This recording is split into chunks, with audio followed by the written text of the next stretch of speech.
Hello. And I know this is the first. I normally do podcasting, not videos, but this is a test. And I wanted to see how I do in my new adventure because I'm all about embracing new things and not being afraid to be wrong. So there's plenty of room for error in what I'm doing right now, but that's okay.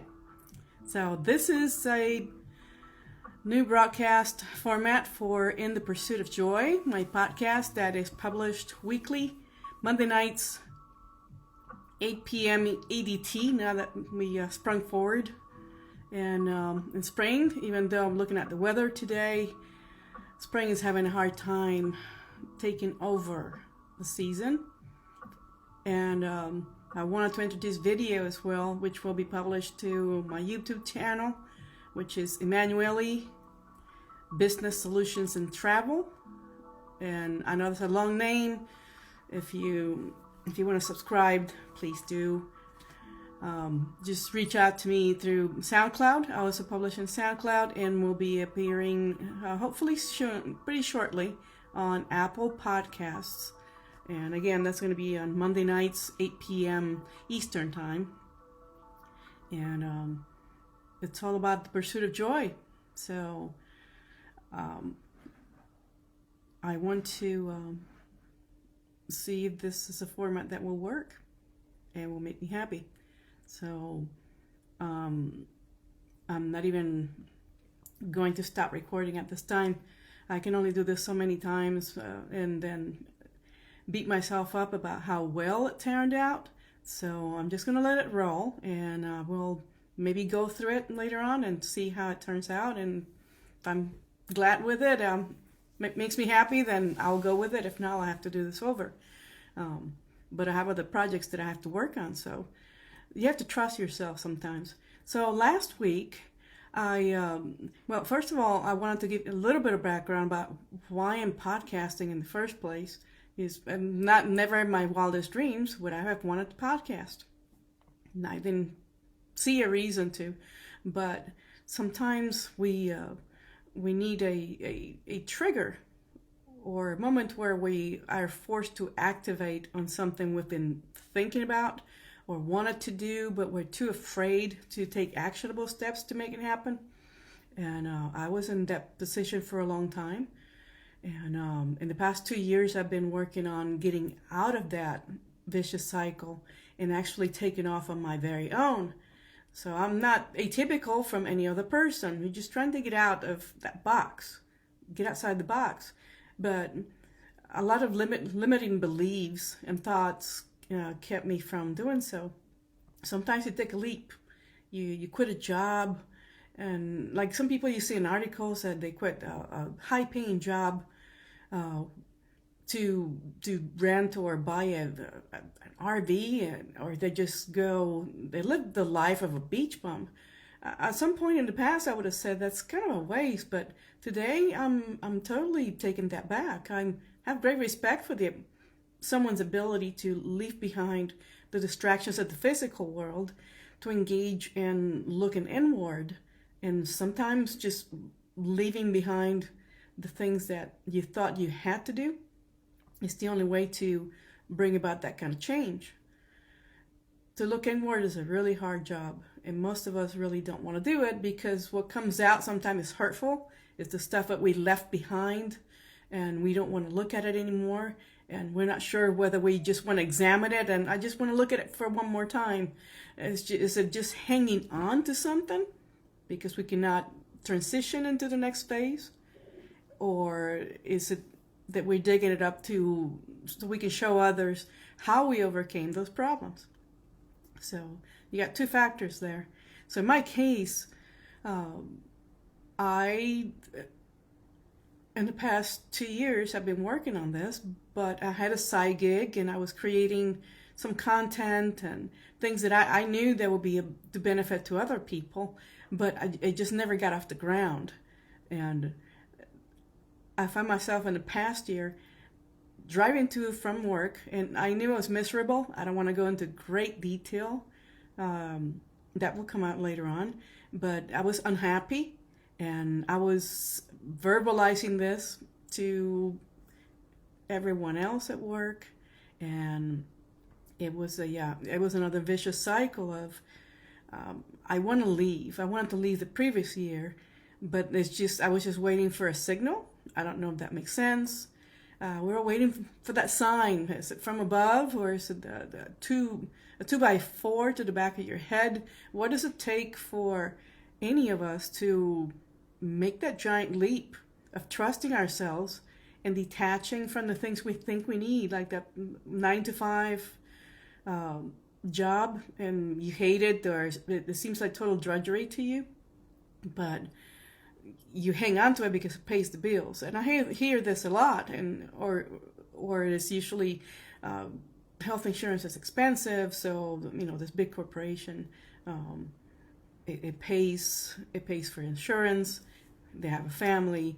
I'm sure you've got some of those same reasons yourselves, and you're thinking, yeah, I've said that many times, but just people are terrified. I've talked to other people recently where they say, you're just really brave. I'll tell you what I did. I did nothing. The universe did it for me. It put me out in the middle of nowhere and left me to fend for myself. And when it hit, I was in a state of, okay, I was surprised, but not surprised. And then that transition from surprised, not surprised to, holy shit, I don't have to drive to that job anymore. I don't have to drive to that job anymore. I hated it. I hated the way they treated me. I hated the way I treated myself. I was beating myself for even being there. And I decided to question why I was there. And last year was supposed to be the year I was going to detach from all that. But I just did not do it. I figured, well, I felt kind of bad deep down. I was still beating myself up a little bit. Not in a terrible way, but I was still engaging in this behavior of, I really should have just let it go. Last year, this year, according to my stars, this is going to be the year where I'm going to be on my own, really on my own, meaning that I'm not going to have all those cool star connections in the universe that are going to just bring stuff to me, and I just have to be keenly aware of how to catch it, and it's going to be a breakthrough year. And I thought nothing of it initially, but the clock, I don't want to talk about time. I don't believe in time anymore. But when that wheel just clicked and it stopped, and it was just me, and suddenly it's just really me. I'm being completely kicked out of what I thought was a sure thing, and no one should think that a job is a sure thing. But I find myself kind of enjoying the moment. I mean, I'm also on a call, and I'm being told of all the people that have to go, it's got to be you. And I have a whole list of reasons why that I saw that as a plausible scenario way back. But not saying bad employee or anything, but it's just people just don't like you. You don't fit into the culture. Like I said, it's a long list of things, and you're there for anything more than a year in any job. That's soul sucking waste of time. But this isn't a podcast about jobs and how much they suck sometimes. This is about manifestation, and I wanted to give you a little bit of background on the things that happened to me for which I planted seeds several months, maybe a couple of years back. And when they came to fruition, I had to decide, okay, part of my brain, the one that usually gets me into trouble, says, I guess you're just going to have now to start practicing all that bullshit that you tell people about all the time. And I kind of thought about it. That thought actually had some sense into it. It made some sense. So what I discovered was that I didn't die on the spot. In fact, I had a nail appointment that morning, and I was actually looking at my dreadful nails. They're dreadful today. And I just came back from a business trip, and then I was let go the next day. And that was over a weekend, and there was bad weather. And for weeks on end, when it was snowing, and people were involved in crashes, and it was a total mess. And I thought, I have a new car, so I mean, it's safer than the previous vehicle I had. I gotten into crashes there before, driving that old truck. And when I bought the new car, I felt much more secure because I had, I had a better tool to get me to and from work. But I still dreaded just getting out of my home and actually driving to that place I really hated, that box. And in terrible weather, I said, this is the last year. This is last year. I was saying, this is the last year. I'm going to drive in shitty weather to go to work, to go to a shift work, rotating shifts. And suddenly it came to fruition. And I had to laugh like, dude, I totally disappeared my job. It's gone. I mean, I'm eligible to rehire, but I don't want to go back. And part of my brain's saying, what is wrong with you? What is wrong with you? Nothing. I'm perfect. Just the way I am right this minute. And I said 2 weeks paid leave at the same rate. I thought that was actually generous. And I graciously accepted it. Like, I got money. They're going to cash me out over the next 2 weeks. And another third week, I will get the last paycheck. So am I being destitute on the spot? I asked myself. No. Am I dying right now? No. Am I starving? No. I went through this whole list of absurd reasons to engage in panic. And I refused to. And the battle was on. That part of me was pissed. Because what about that? What about this? When, if and when? That hasn't happened. That doesn't even exist. Those conditions do not exist right now. And I had to seize on that moment because it was really important to take control. Because you could go either way. I've been there before. I've lost a job before. But that was a long time ago. But the feeling was not good because you're thinking, which way do I go? What do I want to do? These are normal reactions. But I wanted to respond for a change. I wanted to just breathe oxygen. I'm so happy to be able to wake up in the mornings and breathe oxygen.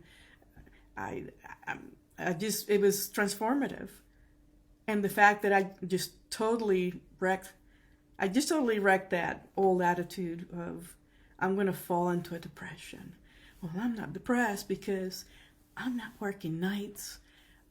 I'm no longer having to check the schedule to see if I can do some social interaction with someone. Hey, you want to join us? Well, I got to check my schedule. I'm on my phone checking my schedule. I've been around this earth, quite a bit of time. Why am I playing this game? Why am I depending on how I want to live based on the job? And since it's not crying for me, I'm not going to cry for it. And I hadn't been crying for it for a long time. So I was free. And it was a little bit of the euphoric state of being one of the boys stranded on an island in the fashion of the Lord of the Flies, minus the war paint and all the other shenanigans. I found myself enjoying just being in the moment.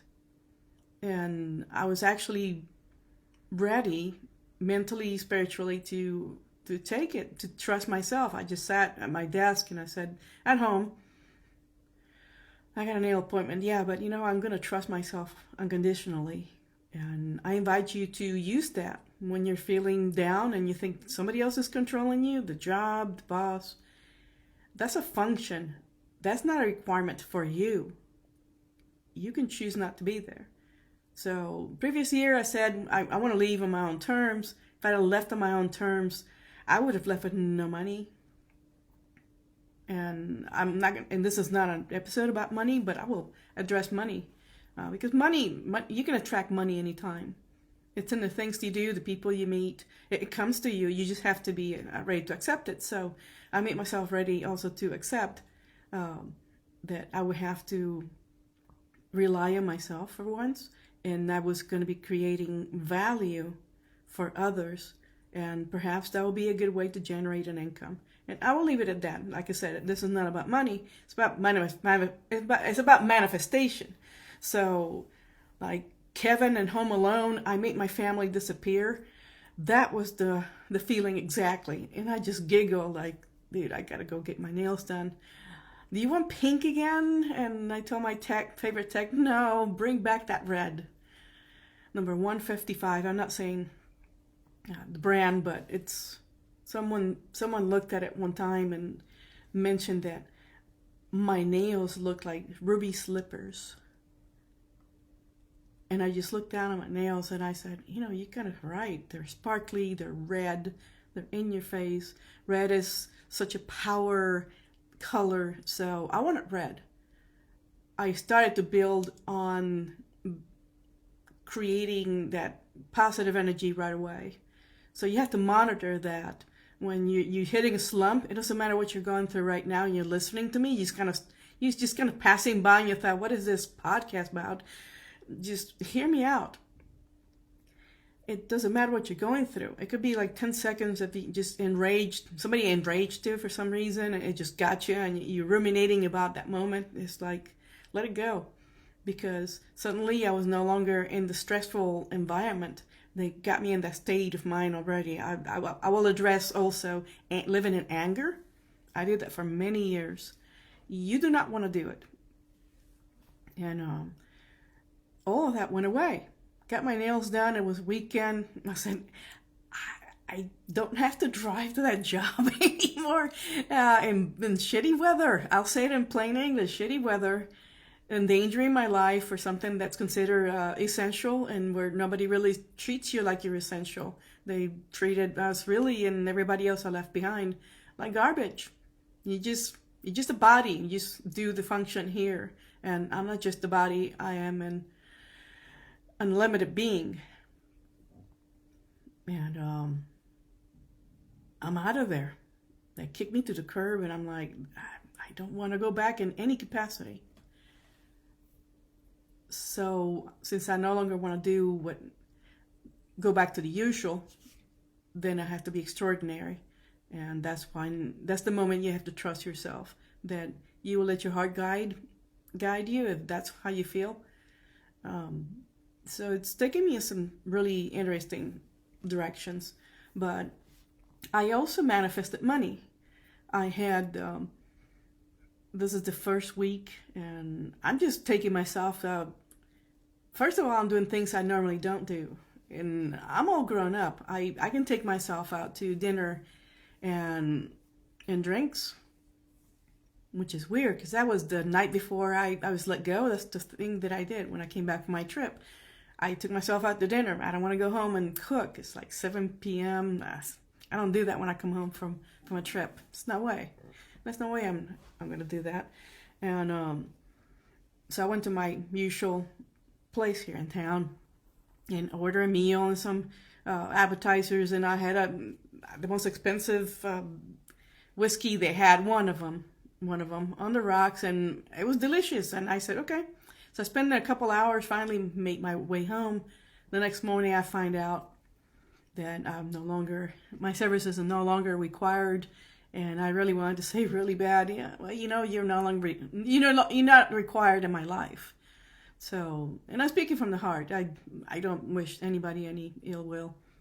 I hardly even think about it, except for right now, and I have to mention it, but I feel sorry for them because I was there for such a long time that when I was let go, and I did talk to one insider, and he was asking me, what happened? Because people were let go, and I'm like, I was not privy to any of that. I just went on a business trip, came back from training, done. And it's nothing you did, it was us. Okay, I'm gotta get my nails done. HR will talk to me. I got it. It's not the first time I have to go through that. Big deal.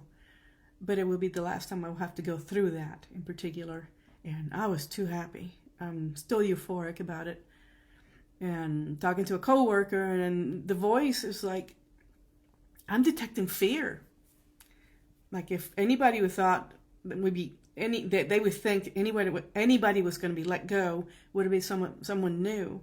But the people that were left behind were actually people that I had actually trained them for the most part, and gave them daily knowledge and all that, and supported them.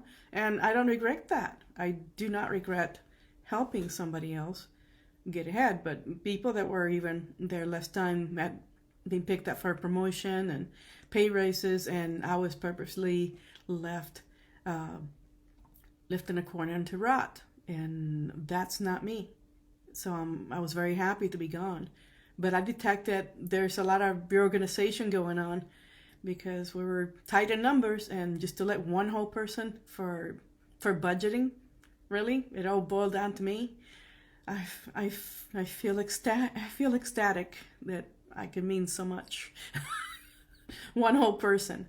That's just a show. Don't go contracting for the government. You'll get hooked on the idea that I keep coming here because they keep throwing money at me, which is why I tell people, what do you do now? I do my own thing. I do a variety of things, but I don't work for money anymore, and it confuses them. And I'm doing my job if I'm confusing you. Working for money versus making money work for you.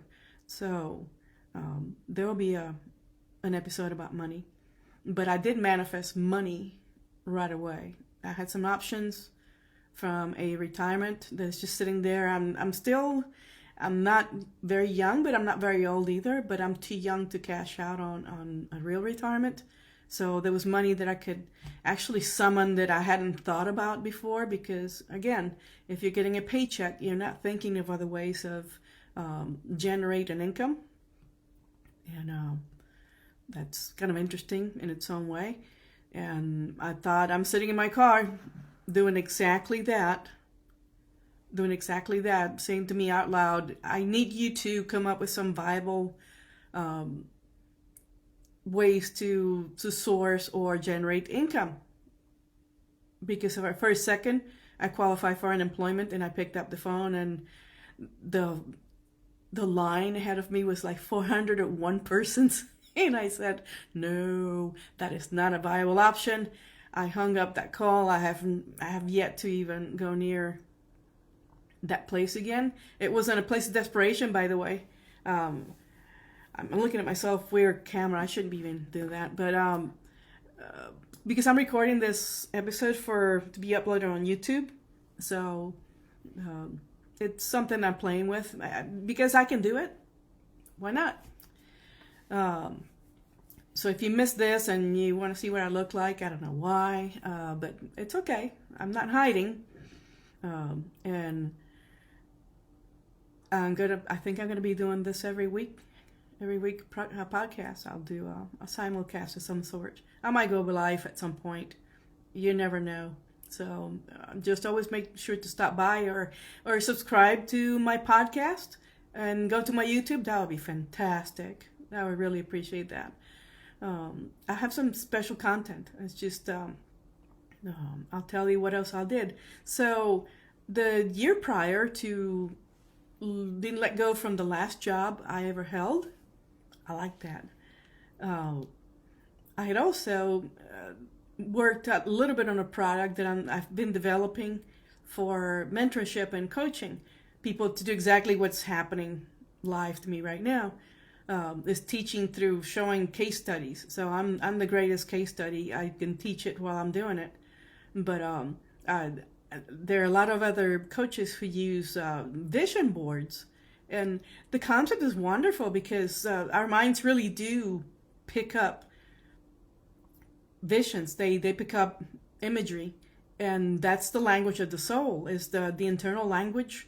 Is imagery. It's not words. Words we humans figured out there was a more expedient way to communicate with each other on the physical plane. So language was invented.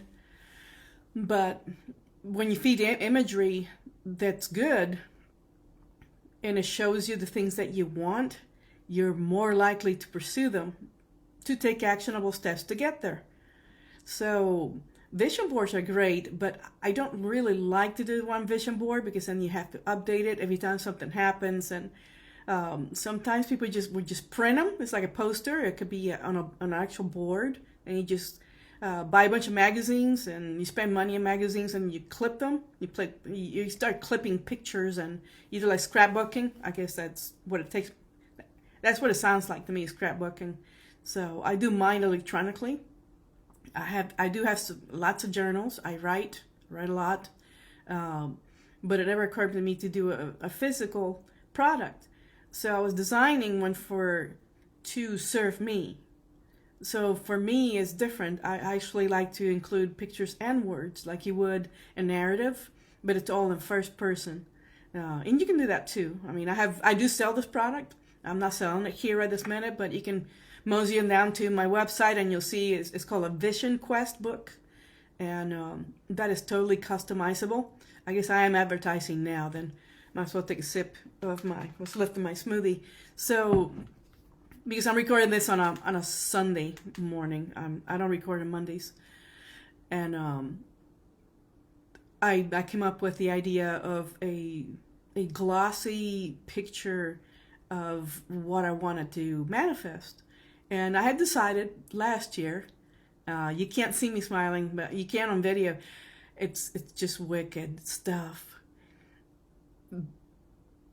I named it 2022, the year I traveled every month, something like that. And it just has a picture, and it's just, you know how if you've flown before, you look out, if you get that corner spot, and I like windows. I like the window seat so I can see. And you're looking out, and especially if it's a new place that you've never been to, and you just have to peek. So yeah, I definitely want that window. And it was a picture like that. It wasn't me in the picture, but it was just, I've done that before, but I want to do it again and again and again. How the hell I'm going to travel every month of the new year, I have no idea. It started in January, but that was a business trip. I had not planned that. I just said, yeah, I'll go.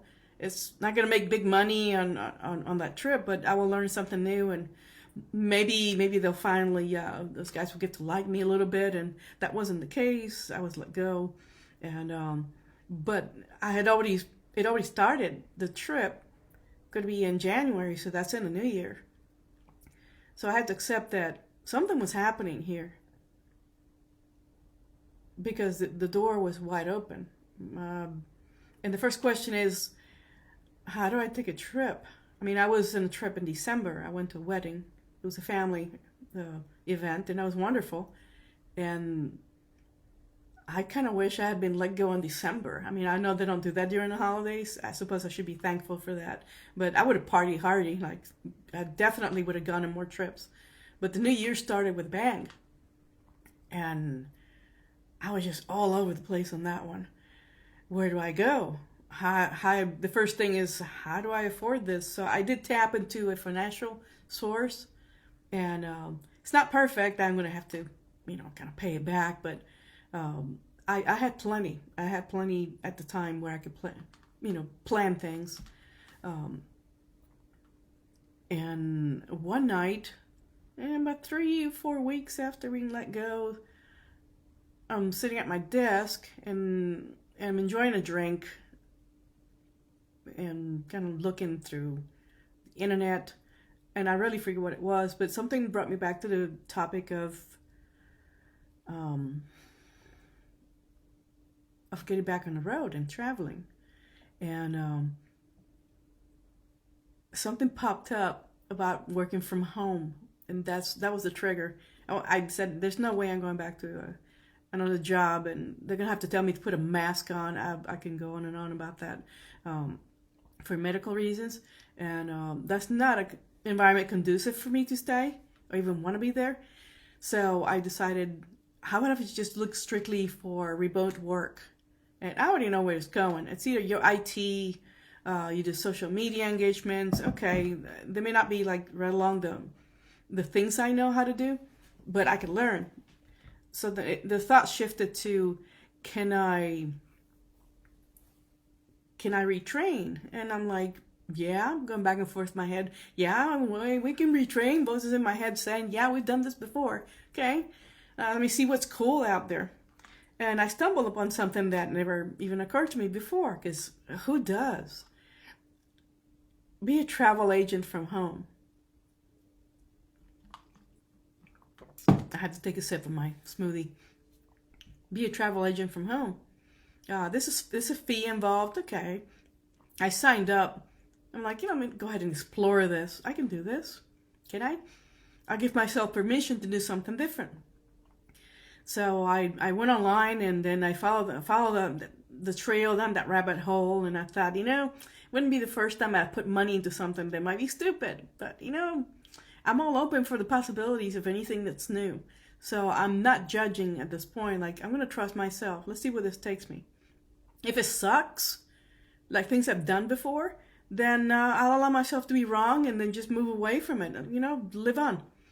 So I went online and had to sit through kind of a not a really great webinar, but I endured it because I wanted to see, okay, how much is it? And you scroll down to the bottom because that's how I am. Okay, I see the first few lines of your copy. I get it. If I didn't pique my interest, I wouldn't be looking at this page. And that's how marketing works. So you draw me here. So I'm scrolling to the bottom. Oh, this training could cost hundreds of dollars. I totally get it, because if you're going to be allowed to certify through a well-established revenue-generating travel agency that's in 3 countries, and they can trickle down some money down to you, then I figured I get paid for access to training materials and kind of learn about the industry. I had to do that when I worked in law enforcement or security and anything else I've ever done. I had to retrain. I had to embrace and surrender to some new process. So this is no different. And I said, okay, I just do it. Maybe I could just make a little money. I knew that. And I'll talk about, when I talk about money, about offering value, you'll make a better connection than this tonight. But something started to click. I didn't really think about, I could easily book travel for other people, and it involves a whole lot more. I had to do websites and social media engagements, and I'm not good at it because at that point I was thinking of, I gotta come out of my shell, and no one likes to come out of their comfort zone, because I'm an introvert. I mean, I worked well with the other kids, but if I had my druthers, yeah, I would be at home reading a book in a quiet corner, drinking hand, whatever, just listening to jazz, and I would be perfectly happy. But sometimes that's not feasible. So we all have to come outside and play with the other kids. It's time to break out. There's no need to, if you're going through what I'm just explaining to you in some fashion, does that relate to you in any way? Because the first thing you want to do is be ashamed of yourself, that they let me go. No, not for me. But you go back to that, and it's going to be a back and forth, and you want to hide. Well, I'm going to have to go into the real world again and seek employment and all that, and it's an unpleasant feeling. So since I already explained, I went the complete opposite way. I'm feeling pretty good about being wrong, so I dropped a little money in the bucket. So screw it, I'm just gonna do it. I can retrain. I'm sitting right here, sip. It's a gin and tonic, exactly. I know what I was drinking, so it's not like I'm drunk or anything, but I'm making a really solid decision. Yeah, I'll do it. Let's see what it got. If I don't like it, I have a few days where I can get my money back. And, and if I don't, it wasn't a great deal of money. So I scrolled down to the bottom of the page, okay, and there was a back and forth, and trying to get a hold of the people that gave me access to the training and to the website. And eventually I did, and I thought, this is kind of weird. It was all over the place. It was like drinking from a fire hose. Yeah, drinking from a fire hose, because there was so much training. There's so many aspects and angles to selling travel that it wasn't overwhelming, but it was like, this is actually halfway interesting, because I've been a world traveler. So I've been in the military. I've worked for government agencies that shall not be named. I've had an opportunity to visit and actually work at U.S. embassies. So I got one leg up. I mean, I know a great deal about travel. I speak more than one language. I've been around all the cultures. I thought it might be fun, and it might be fun to actually bring that the joy of travel again. well, this time it's going to be just for me. It's for purely for exploration. So yeah, down that rabbit hole. So I did the training and I just kind of paused it, and I was working on my websites and some videos, and I kind of coming back to it for a little bit, and I didn't take it very seriously at first, and then something hit me, like travel agents have perks. You want to know about magic? Get inside of an industry that sells something that people want. And I realized, can I do that? Can I go? even the other voices are saying, yeah, I got money. Do it. I booked myself on a cruise. And mind you that I served in the U.S. Navy. I had said many times in my life, I have no interest in going into a cruise. I actually knew nothing about them, which is interesting. I know normally I'm very curious, very inquisitive, but that was one of those things that I said, I really have no use. No, I don't want to do that. Plain and simple. And 21 days later, I find myself on a floating casino / resort on my way to the Bahamas. Bearing in mind that I grew up in the tropics, I grew up in Puerto Rico, so it's not a big deal going into tropical islands. I would just, if I wanted to go there, I would just fly and then book a hotel like everybody else does. Pretty run-of-the-mill stuff. This was special. I had not been to sea, and I've surfed on a ship before. I have not been to sea for decades. In my early years, and just being out to sea was mesmerizing. I just, the air is cool and crisp. Leaving Baltimore, we left Baltimore. We're still winter officially, and then we're rushing into warmer waters, and I got a deal of a lifetime in booking. First of all, I taught myself how to book a cruise as an agent, and I was the first customer. I mean, it worked out, and also it gave me an opportunity to further investigate how this industry works. So it's twofold. There's two benefits.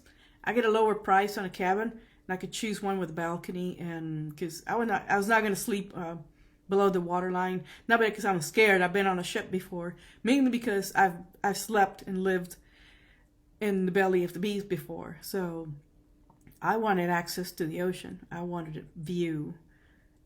And people who lose their jobs don't go on cruises. They don't go on vacations, do they? And there was silence in my head. It's like, whoa, I totally tricked my brain.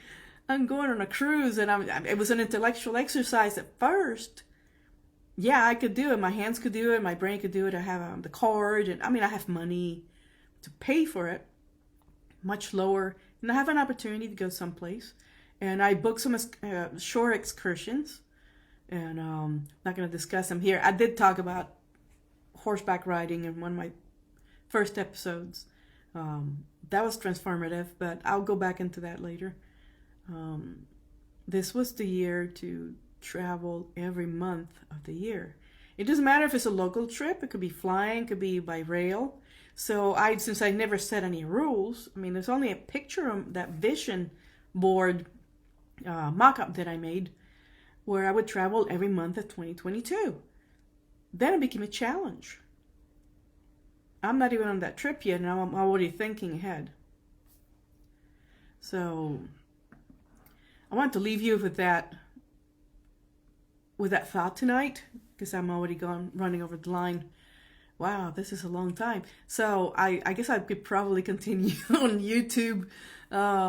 So follow the rest of us. I'm not saying I'm cheap. I'm just saying that Spreaker expects me to pay for airtime. That's only logical. So I'll continue the rest of the story on my YouTube channel. How about that? So if you follow me, I'll be happy to host you. And please subscribe and follow my channel. I'm going to get better because, hey, I'm not afraid to be wrong. So anything goes at this point. I did book myself on a cruise to the Bahamas. I had a great time. And honestly, I didn't see it coming, but I manifested that from last year because I saw an opportunity to retrain, thinking I was going to go in one direction, and then suddenly I'm facilitating yet another desire. I really did want to travel, but this is not travel to promote some brands, like the cruise lines and all that. I mean, it's all business, but this is more. The podcasting idea started during the cruise because I have no idea what I'm doing, and when I said that to myself, I have no clue what I'm doing. That was the key, that I knew that I was prepared to change myself completely and become the person that I really am and that I really want to be. So we were definitely at a crossroads here. And the cruise was the opening shot, and I'm just reloading to see how the next one comes.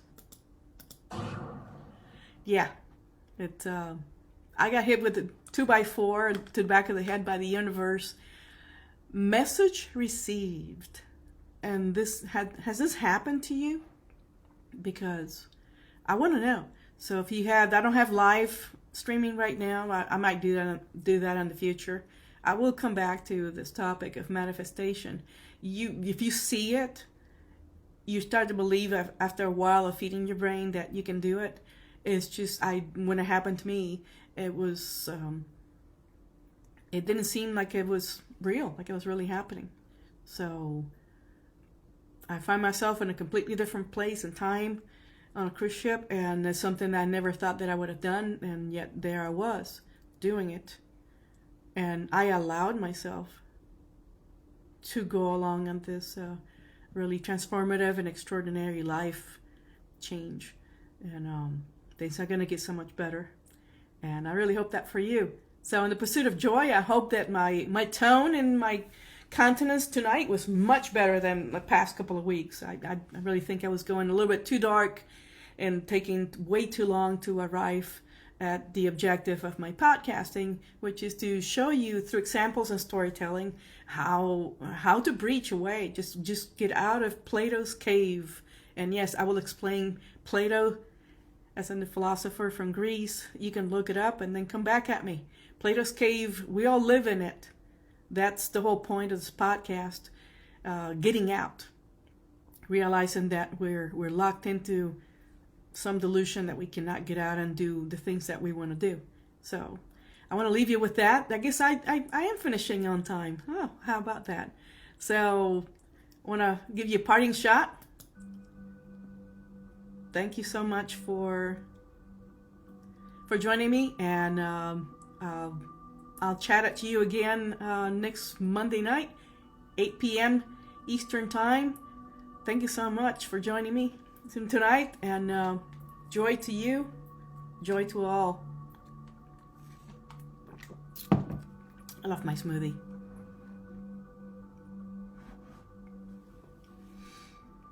I guess I'm just waiting for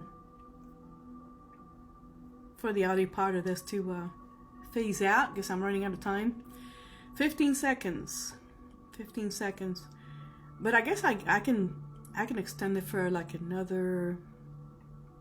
That's 45 minutes. That's pretty generous, actually. That's not bad. And we're off.